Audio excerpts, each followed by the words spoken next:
Një atentat mafios tronditi qytetin Elbasanit të dielën kur biznesmeni Edmond Hyka, 43 vjeç, i njohur me Novko në Mondi Mhalla, u ekzekutua pranë karburantit të tij Xhaxhi Oil në lagjen Emin Matraxhiu. Sipas hetimeve të deritanishme, viktima sapo kishte dalë nga zyra e tij dhe ishte ulur në makinën tip Range Rover, kur një prej autorëve u afrua dhe e qelloi 3 herë me pistolet, 2 plumba duke e kapur në kokë, çka shkaktoi vdekjen e menjëhershme.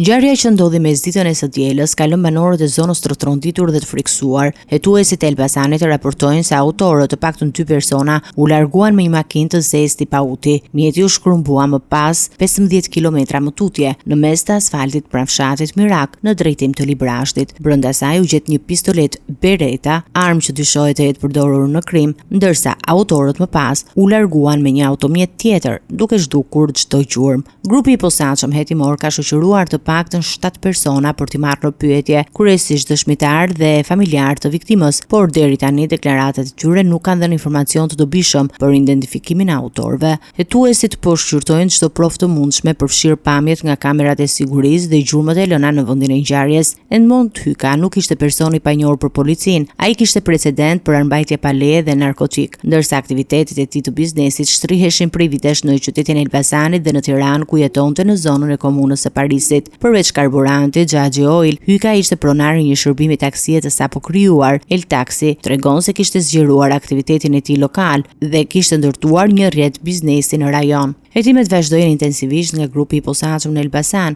me qëllim kapjen e autorëve dhe zbardhjen e plotë të dinamikës së atentatit, i cili lidhet me lidhje të mundshme kriminale dhe motive mafioze. Banorët e zonës mbeten të shqetësuar, ndërsa policia ka rritur patrullimet dhe kontrollet në qytet dhe rrethinat për të parandaluar incidente të tjera.